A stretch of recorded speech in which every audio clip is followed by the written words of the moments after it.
seminars at Roosevelt University, and like John Conroy, Bill came along and he was very interested, and then we met with him and found out a bit more about him. He read our 32-page brochure and he said, "Oh, I found a problem." And we thought, oh, what? He says, "There's a period missing in one of the sentences there." So, well, we were relieved. We were asking Bill for trying to find accountants at that time to help us with the right sort of accounting language for trying to describe what we were trying to do with our conversion to sovereign money system.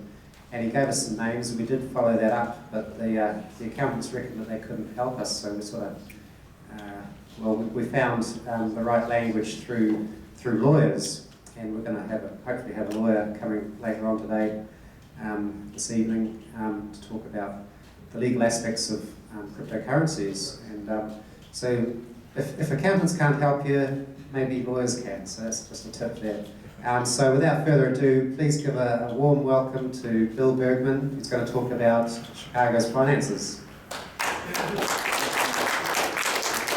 Thanks, Jamie. It's really nice to be here. I did, first of all, I'm currently the Director of Research with Truth in Accounting. I started there about 6 years ago, and I actually first came together with the people at Truth in Accounting after giving a talk at Jamie and Stephen's conference on the financial crisis in 2008, 2009. And a fellow sitting in the front row hit me up with his business card. I saw the logo, which is what you see here, and I was immediately hooked.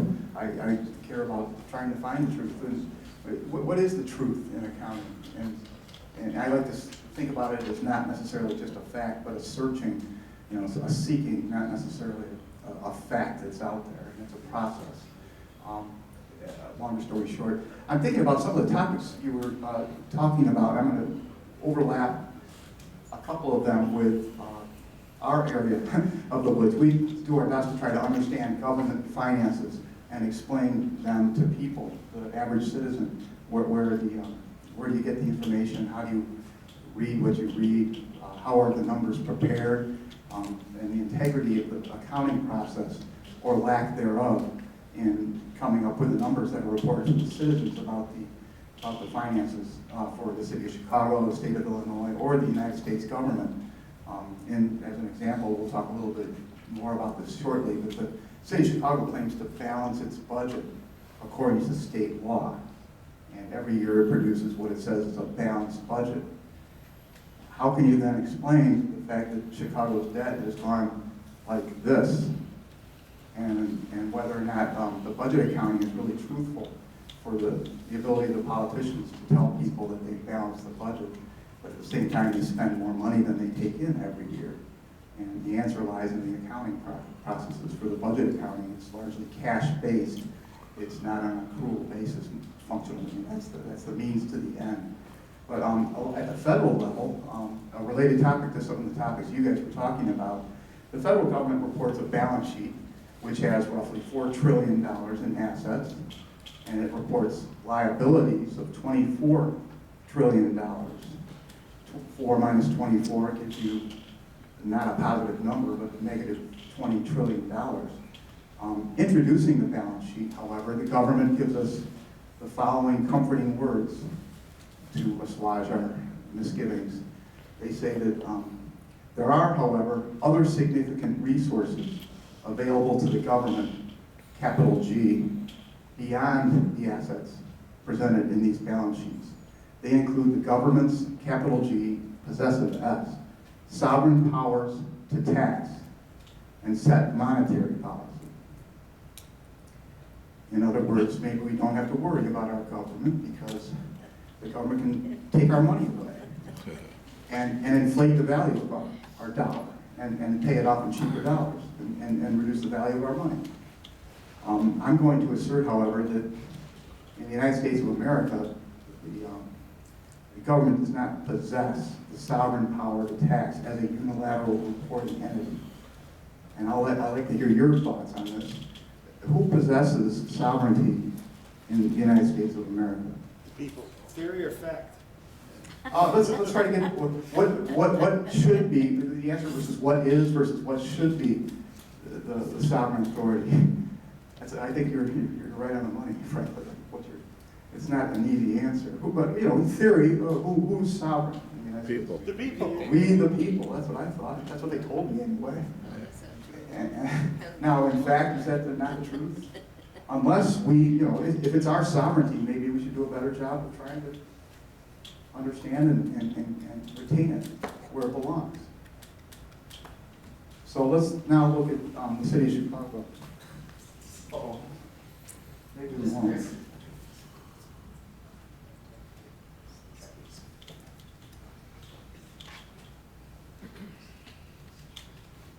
So how's Chicago doing? Where should we go? Look for the answers. Here are 3 places we can go. Let's think about what they tell us and what they might or might not mean. Chicago's credit ratings, Chicago's bond prices, and finally Chicago's financial statements. 3 different places to look for the quality of the finances of the city government of Chicago.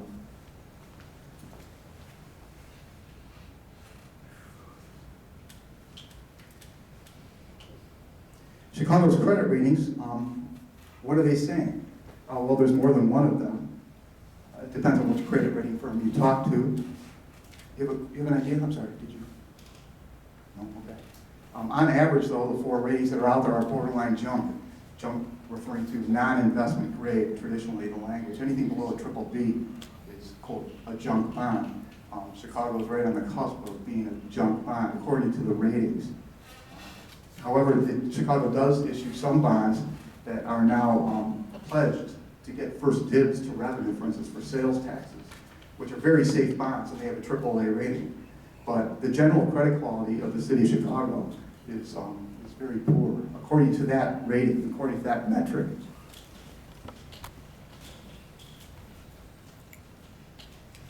There are issues, and significant ones, however, regarding credit ratings.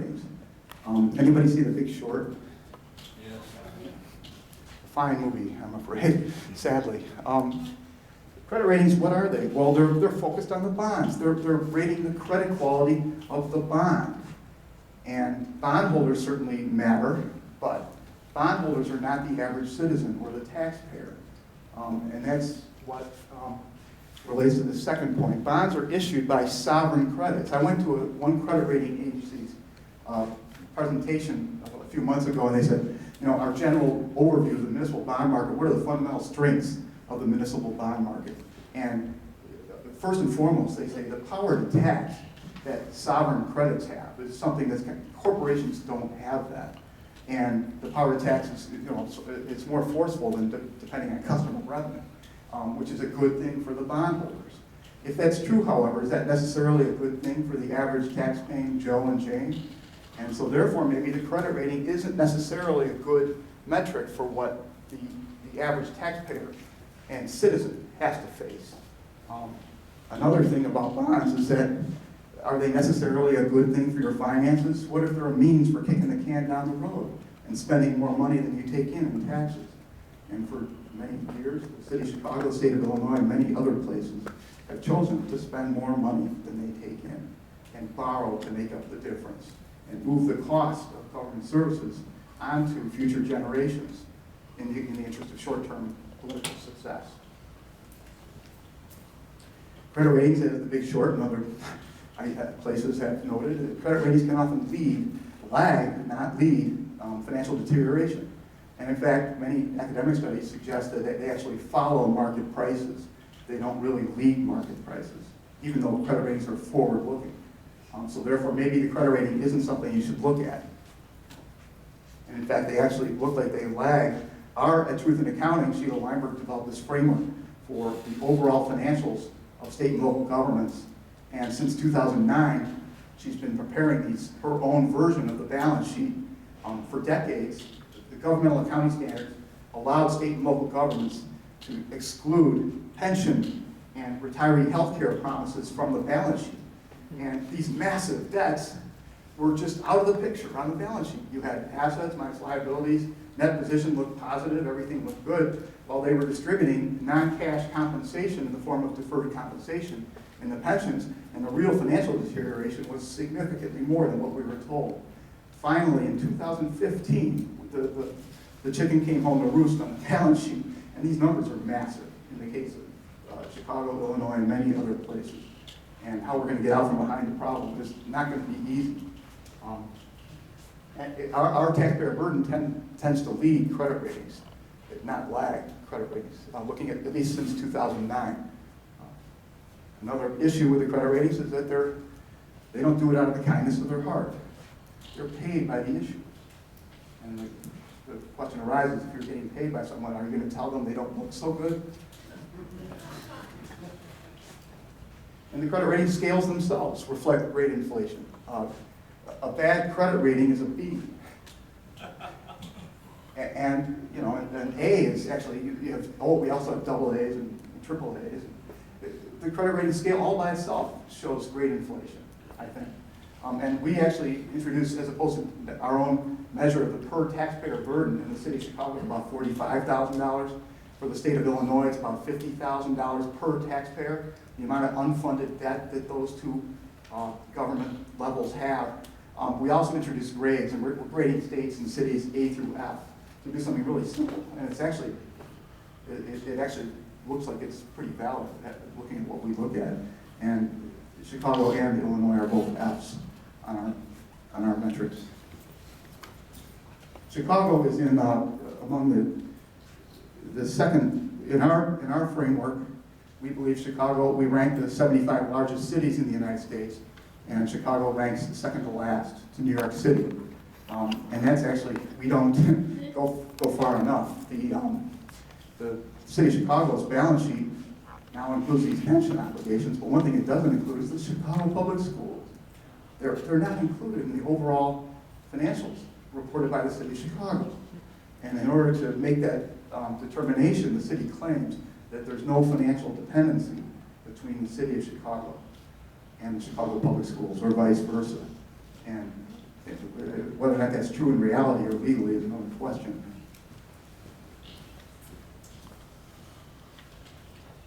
So if looking at credit ratings isn't the best thing to do,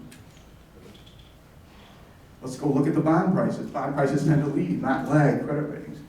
What can we see? Municipal bond yields in the United States normally are actually below treasuries because of the tax advantage on municipal bonds.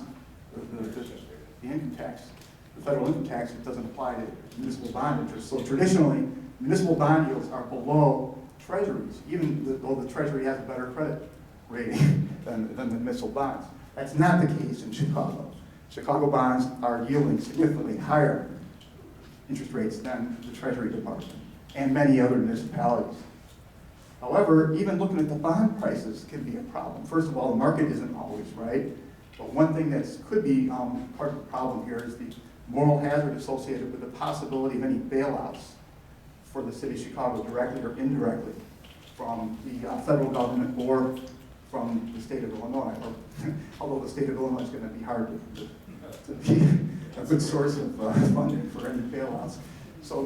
But the point is that if there is a perception in the market that Uncle Sam at the end of the day will stand behind the problem, then the current credit spread is not necessarily a good indicator of the depth of the problem.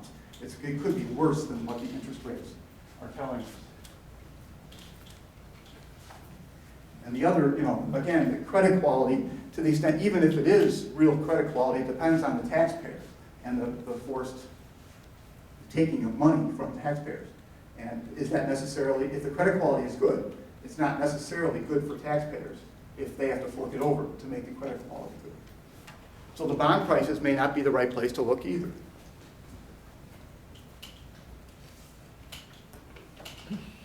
So let's look at the financial statements. The two main ones in everywhere, the income statement, the balance sheet. In government land, you've got the statement of net position, which is the balance sheet, and the statement of activities, which is effectively the income statement for state and local governments. In general, the basic distinction between these two things is one of them is at a point in time. The financial condition at a point in time is on the balance sheet, in theory, and the financial performance over a period of time is in the statement of activities.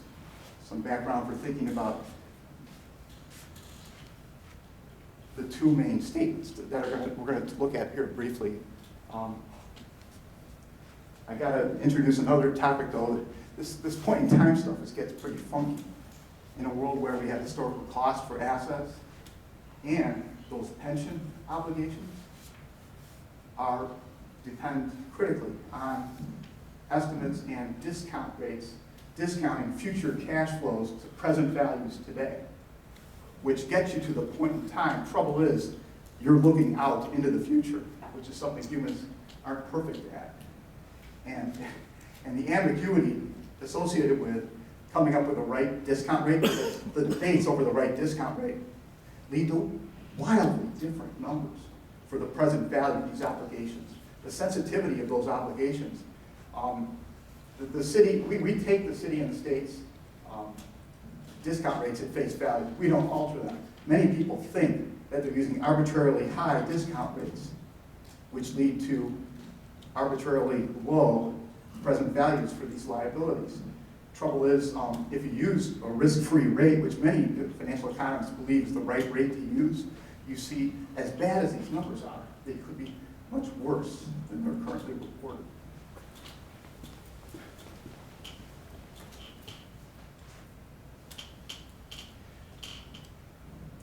So the statement of net position, what does it have? Assets, liabilities, and the net position. Assets minus liabilities, what you have versus what you owe is what's left over.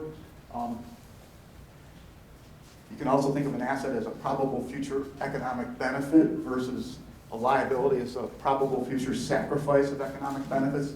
What are these things functionally? And it's when you ask these simple questions and look under the hood that accounting and economics gets very interesting. But we've had some new wrinkles. Oh, I shouldn't even get into this stuff.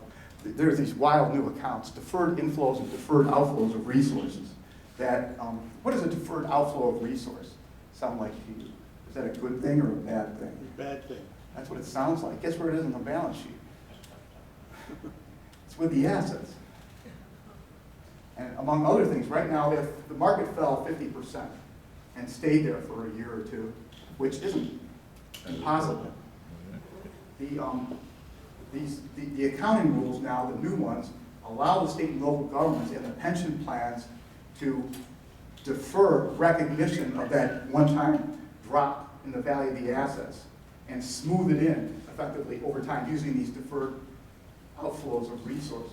It's strange stuff.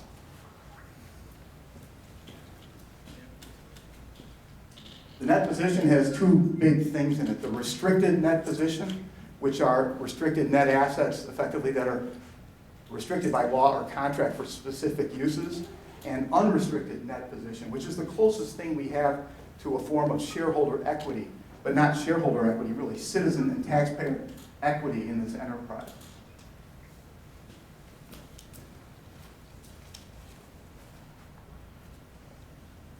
There's Chicago's unrestricted net position from 2008 to 2017. It falls every year. The big drop in 2015 arrives with the recognition of previously unrecognized pension liabilities. But the main point is that it fell every year, despite the fact that the city's general fund balance went up every year. But this is the real enchilada. This is the net bottom line. And even in a city of Chicago, which told its citizens that it balances its budget every year, this happened.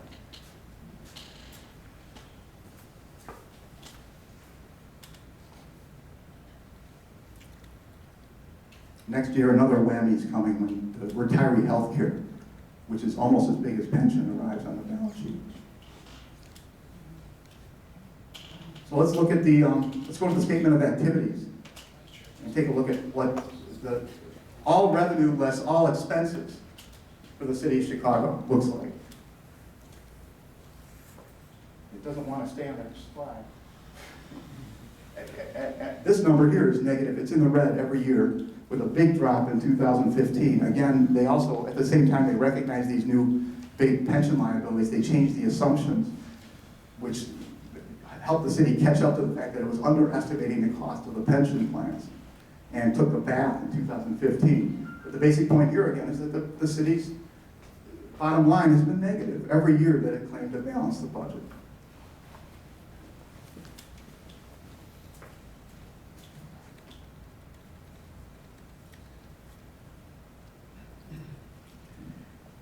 Along that same time frame, the debt rose significantly, and in the last decade, the city's interest expense in a period of declining interest rates has doubled. Last year, the city incurred $700 million in interest expense alone before paying a dime to help any kid get to school on the west side or hire cops to protect people. $700 million to borrow and pay for the ability to spend beyond their means in the past and push the problem on future taxpayers. Let's take a look at a couple other cities in our neck of the woods. This is a little bit older, but it'll give you a feel for the. Here's Indianapolis on that number, the all revenue less all expenses from 2005 to 2012. We have you see the big hit in 2009, which isn't all that remarkable. We're in the middle of the worst economic and financial crisis since the Great Depression. Let's put Detroit on top of Indianapolis. Detroit, a year or two after this end of this chart, entered Chapter 9 bankruptcy proceedings. And it was persistently spending significantly more money than it took in before the bankruptcy. The city of Chicago balances its budget.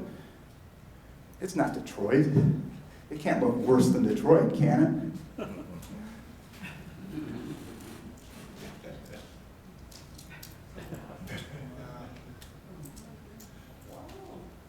And this puppy stayed here and had another big bath in 2015. So where else can you look? And you can look here if you want. I brought, we have our two-pager summaries of both the city of Chicago and the state of Illinois for our summary of their finances as of last year. The other thing I've gotten there is in the morning I do a morning newsletter, and we've got about 650, 700 people reading it a day, some very interesting names. If you want to sign up for the newsletter, let me know, or just, I'll have a sign-up sheet up here later for you.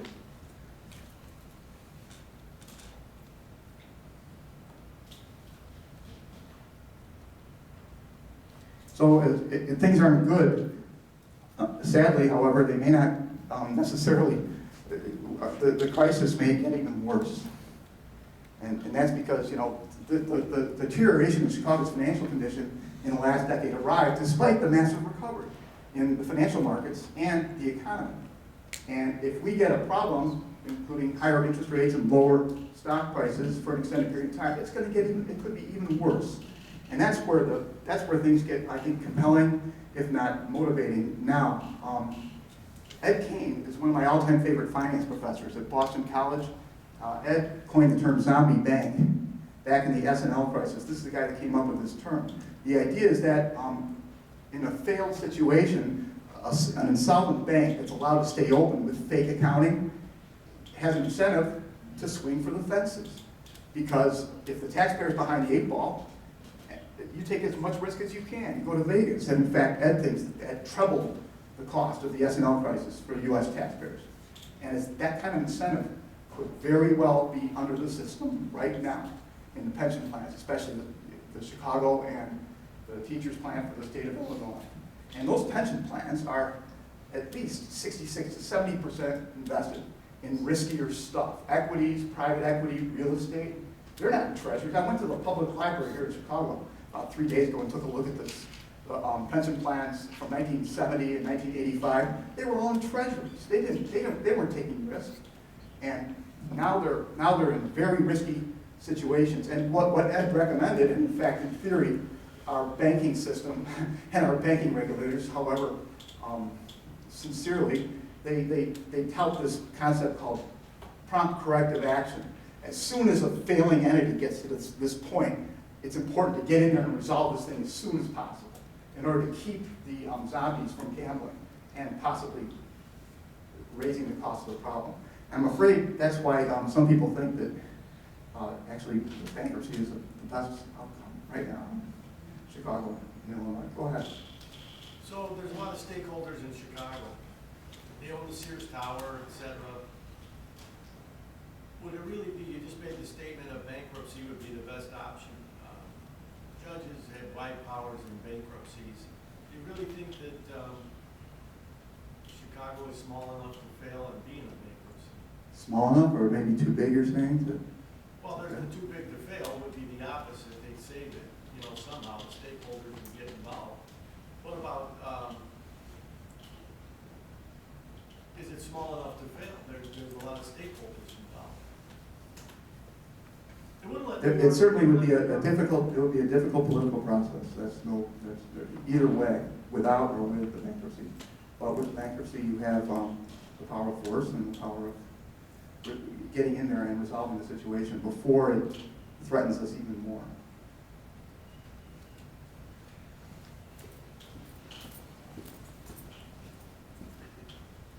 And the possibility, the goal is not to target one group or there's a lot of stakeholders in Chicago, as you mentioned. You got the unions, you got the bondholders, you've got the poor people on the west side.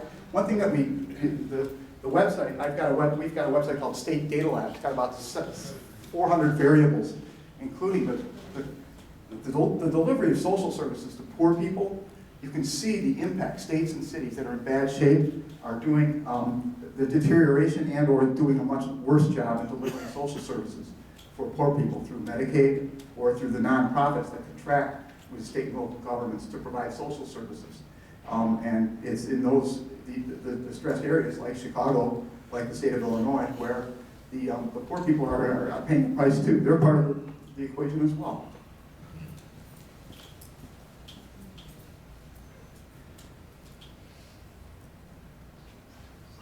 So how's the mother hen?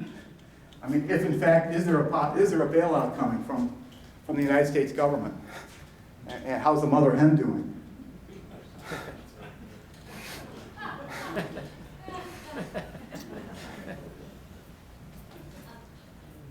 It's kind of bleak, but we need to wake up. One mother hen is the state of Illinois. It's even worse. And the real mother hen in Uncle Sam is also in bad shape. I just want to leave it on one good note. That Chicago does have some winners too. I'm teaching at Loyola in Chicago, teaching finance, money and banking actually right now, along with sports finance. It's a blast. In the last 2 semesters, I had these boys in my team, in my class. Ben Richardson and Clay Custer, the 2 of the leaders on that. That was a remarkable season. They were so good.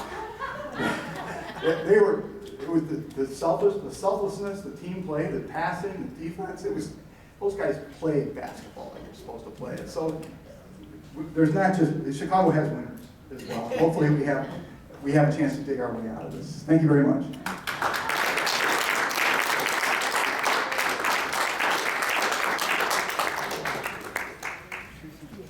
Thanks, Bill. Do you have time to take a few questions? Sure.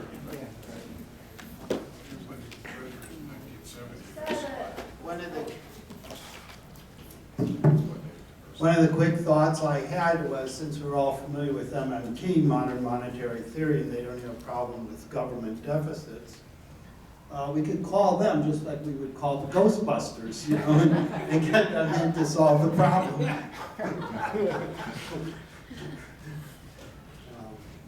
So, where do we start? Can you explain what, in your view, is the connection between your presentation, the content of it, and our monetary system, as well as the implications for you to monetary reform? I was asked to teach, talk about the Chicago financial situation as my presentation. And I've been here in the past, and I connected with the organization in a nice way. So that was one of. But let's think about that. How does it relate to monetary reform? I think it relates to the government's quote sovereign power to set monetary policy. And as one of your presenters was raising the questions, we have a law in the United States of America that directs 12 people to control the total amount of money and credit of 300 million other people. At the end of the day, the government appears to be relying on that power to coin money, and then in turn through the Federal Reserve Act, have these 12 people set monetary policy in a way that can address our nation's fiscal challenges, especially if they get worse. Under the current law, the Social Security system is in the tens of trillions of dollars of negative, unfunded promises in the future. And where does that unfunded position in Social Security, do you think, where does it arrive on the balance sheet? Do you think it's on the balance sheet of the U.S.? It's not, just like the pensions were not. And its reasoning, the government's reasoning for not including the Social Security obligation on the balance sheet is that the government controls the law and can change the law at any time. Therefore, this isn't an asset for the people with Social Security expectations. And it's at the same time, however, the government in advertising a Social Security program, they recently actually took this down after I wrote about it.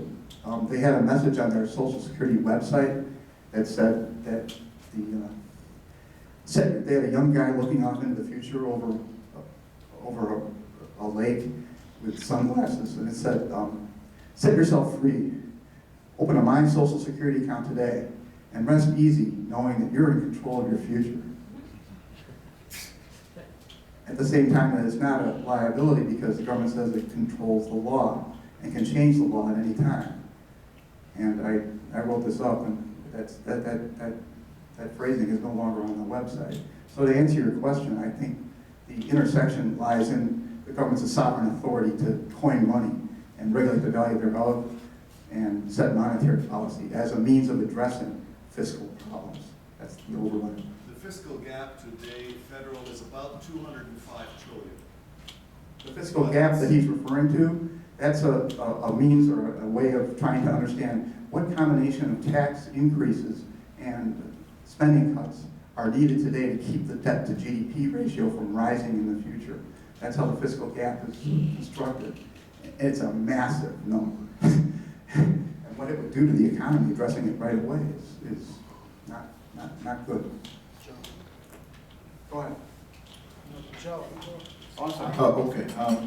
Well, Bill, I don't know if you know what you think about this in terms of, especially in terms of Lucille's question.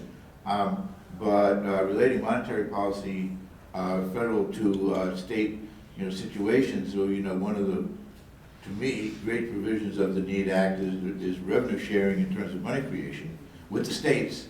Ostensibly to make up for the fact that the states gave up their rights to create money to the federal government for the purpose of meeting the needs of the state with money. And so I'm just going to say that I don't have the figures in front of me, but I do think that on a typical year annual increase in the money supply, that Illinois as the state would get something like $30 billion or $40 billion a year. And now that's not to say you got to keep up all this bad action. That's just to say that the federal government can help the states in order to do what they need. And it can. And going forward, the interesting question is, how do people in Utah and Nebraska feel about this? States that have been responsibly managed may have some concerns about being part of a federal solution for Illinois and New Jersey and Connecticut, and it's going to be kind of difficult. They don't take their money either. They get the same money. I was just asked, so the federal, the gap per citizen comes out to $670 million per person. Let me explain to you what $1 trillion is. I think you know what $1 trillion is. No, I'm not sure you know. This, maybe you do, but I know it's one with a whole bunch of zeros. That's not what matters. None of us get a handle on it. I think I can give you a picture of what $1 trillion actually is. If you were to spend $1 million a day, I think most of us can get our hand on the million, right? So if you were to spend $1 million every single day of the year, in what year would you have to start so that by today you would have spent $1 trillion? You can get your calculators out, I'll help you. It's 500 years before Christ. And that's one. That's just one. And the government reports 20 in the hole, and we believe it's much higher than that. You mentioned Kopikoff, he's got a number of about 200 trillion. The way they get money in the system, they didn't borrow it, they could just print it in. That's monetary policy that we're talking about. So It's not a we should debt. print that today or not? The national debt is not a debt. It's a way they get money into the system. And they attach an interest to it so the banks can make money. If they just printed it and put it out there, it would be the same thing, and we still have low inflation.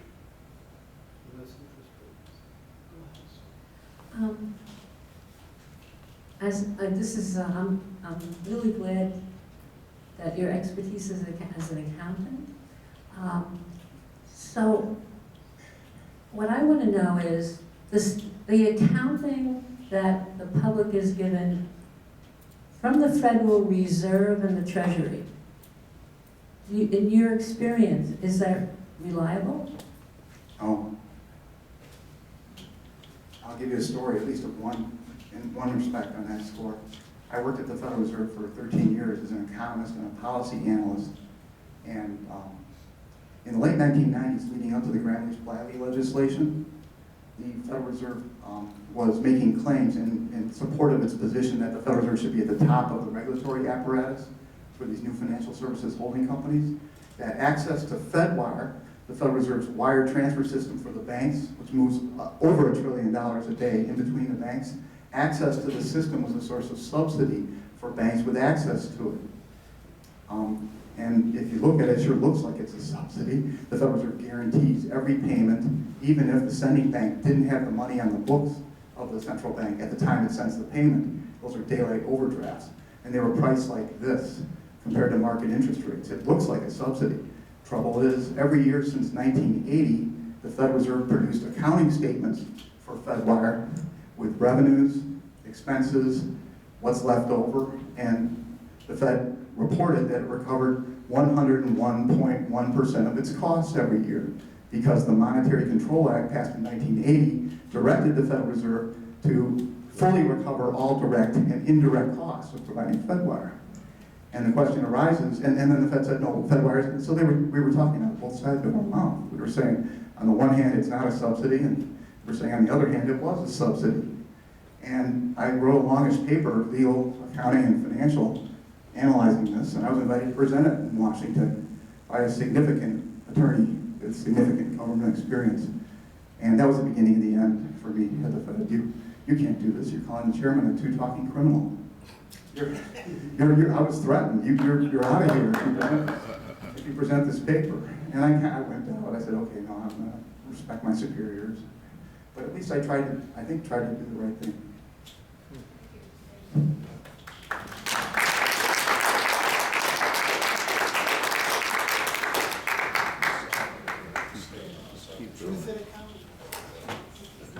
All right, I think that's all. We're going to move on to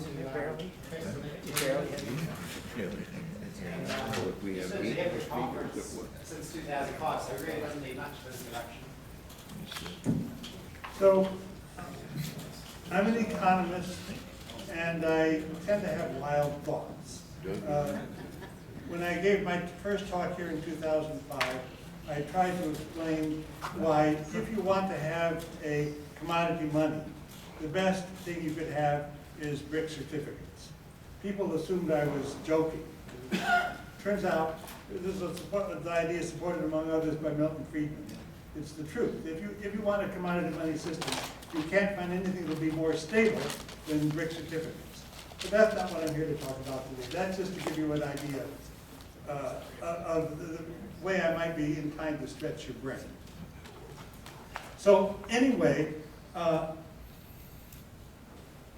this is a presentation on the question of how we ought to bring money into circulation.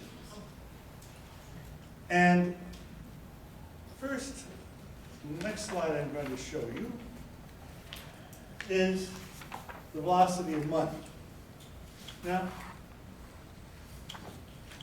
I cheated somewhat, you might say, by having it not go down to 0, but down to 1.4. on 1.4 to 2.2, but still that's a range of, 2 to 3, you might say.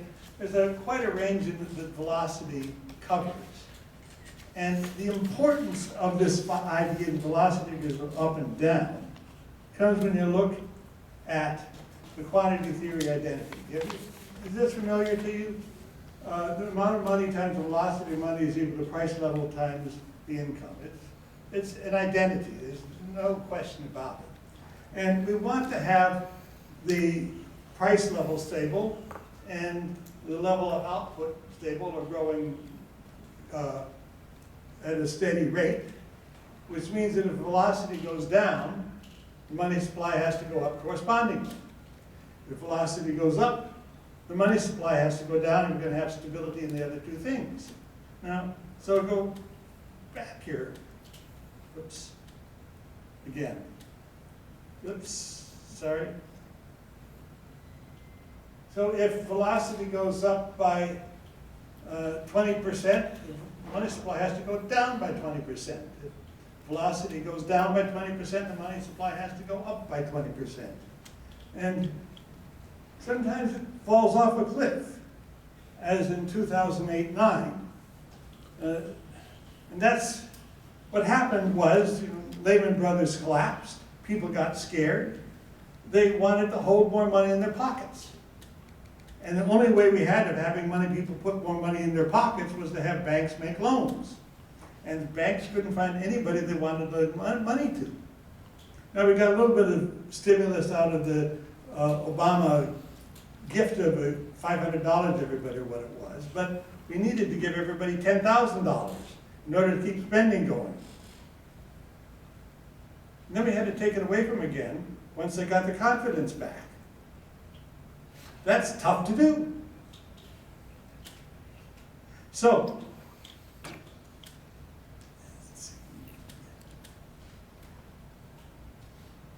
you might think about fiscal policy.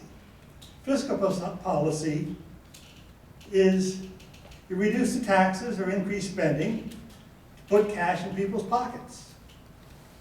And when you want to prevent inflation, you increase tax or decrease spending to go in the other direction.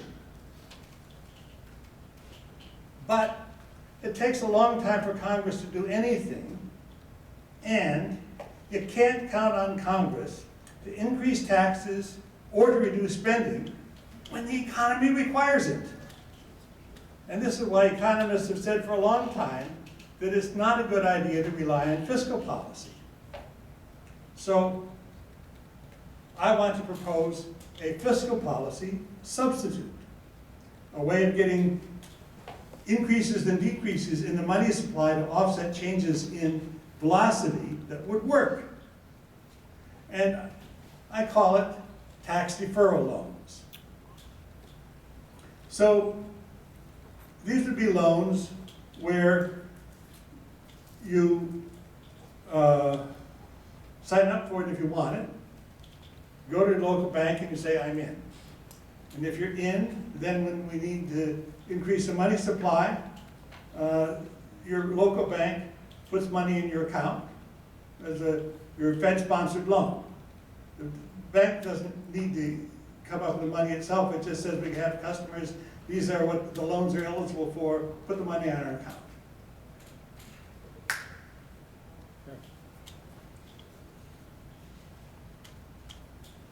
Can be done in a minute. Doesn't take any time at all. Whatever increase in the money supply you want, you got it. Now, the next line there, I got to modify in light of what Uri was saying. I was thinking, I can't find any better way to figure out how much of an increase or a decrease in money supply we want than counting on the Open Market Committee of the Fed. But Uri's given us a better idea. Uli has given us a better idea. Let's have the combination of a beauty contest and a prediction market. I want to think about that some more, see if I can come up with some tweaks in it. But I think it's got a pretty good starting idea. So I want to think more about whether there's a better option than the beauty contest. Is there some way to predict an actual number and give people credit for getting the number right, or is the beauty contest the best we can do? I'm not sure about that. I have to think about it more and discuss it with other people. But I think that there is such a thing as the best increase in the money supply in the short run. I think we might want to do it every week rather than every quarter. If we have this mechanism of doing it instantly. Backing up just a bit, I was a graduate student in economics at the University of Chicago and took a couple of courses from Milton Friedman. And one of the things that I remember learning from him and being startled by it at the time was that the cost to the economy of creating cash balances is zero. If people want to hold more money in their pockets, it doesn't cost anything to create that money that people can put in their pockets. Why should we have years and years of unemployment when we could put the money in their pockets instantly? Well, one of the reasons is we're afraid of inflation, and we'll get inflation if we don't have something reversible. And so I want a policy that's reversible, and I think that these loans are reversible. If you tell people we got to raise taxes, they're going to be upset. On the other hand, if we say to them, we extended these loans to you, and now you're going to have to pay back some of those loans, they might grumble a little bit, but they can't grumble that much. They got a free loan. This is interest-free loans. Well, maybe you require them to buy a insurance policy so that they can't die and leave the loan unpaid. That would be very cheap for young people, and if us older people have to pay a bit on the insurance policy, well, maybe we would drop out of the system if it gets too expensive for us. I wouldn't mind if all the benefits went to young people.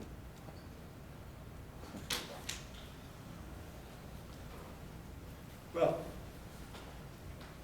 demand for cash balances can be volatile. That's what we saw there since 2008 especially.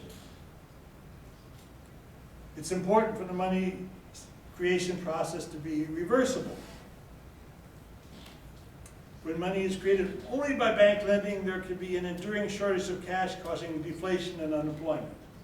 After 2009, the savings rate went way up.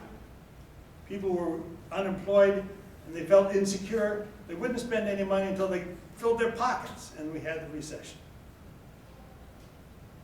When money is created by bank lending, there is unjustified monopoly profit if banking is not competitive, and wasteful dissipation of profit through competition if banking is competitive. Well, that's why we don't want to have money generated by bank lending. Now, this is the argument that I think is new to me this year. There's a general principle in economics that you want to internalize externalities. If you want, there's pollution going on, you charge people for the pollution so they cut back on it efficiently. If planting flowers in your front yard raises the value of your neighbor's property, you want to reward people for planting flowers in their front yard. You want to internalize externalities. Well,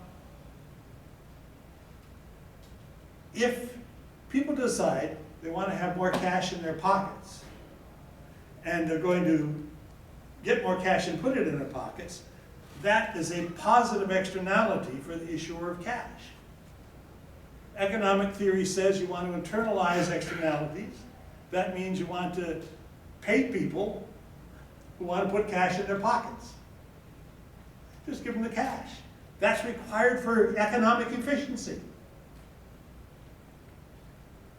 Now, how much? So you can't just say to people, how much cash do you want to keep in your pocket? I'll give you that much. You have to create some rationing mechanism.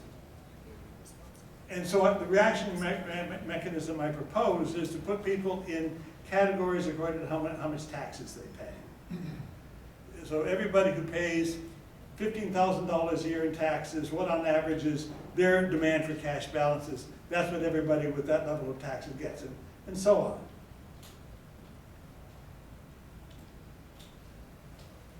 Now, another thing you see economists talk about, I don't know if any of you non-economists have ever heard about this, but economists say, if you want to pursue two goals, you have to have two instruments.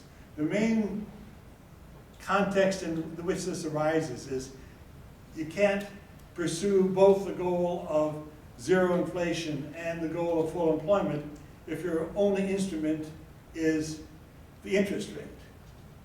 I want to apply that same principle in a somewhat different way.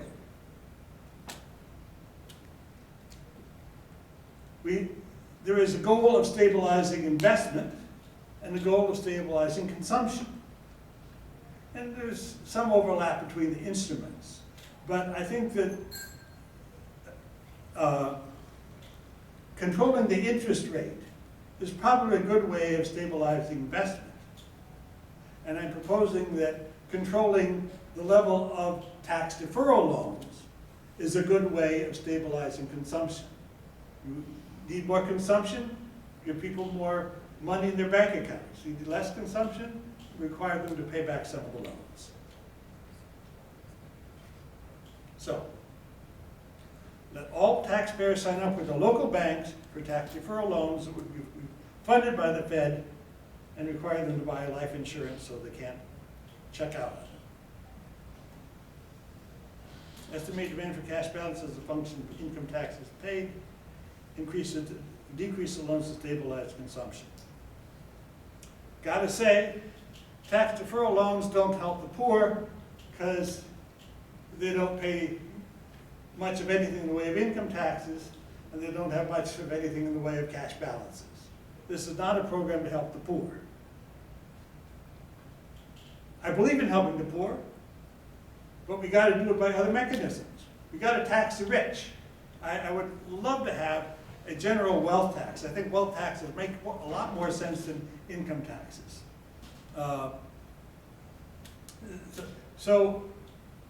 And if you tell the rich that because you're rich, we're going to lend you all this money, that increases the rewards to being rich. And therefore, it allows for greater taxation of the rich. I'm also a fiscal conservative. When I hear the DEED Act's proposal to put all this money in the hands of the government, I get worried. I think that it's going to be spent on things that aren't worth spending money on. I like the idea of having all the money that's spent on public programs be money that people will be programs about which people say, yes, this is something we want to do. I'm happy with the idea of taking money out of my pocket and having everybody else take money out of their pockets, putting it together and do this good thing. If you just give money to the government, I think they're going to waste it.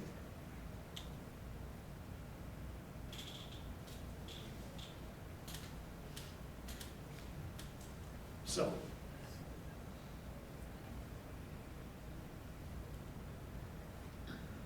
also, if you're going to have this system where whenever you create money, the money goes into the hands of the government so it can spend, what are you going to do on those occasions when everybody gets super confident and they feel they don't need all these cash balances for safety, and you're threatened with inflation, and the only way to achieve stability is to cut down on the money supply?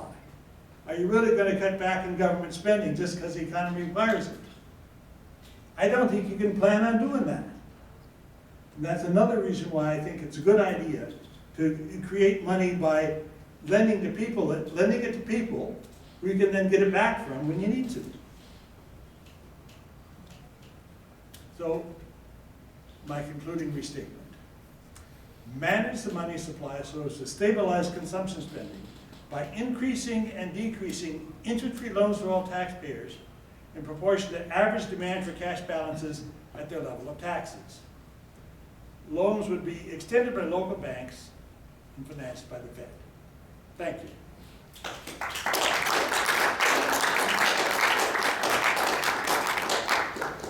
Thank you very much, Nick.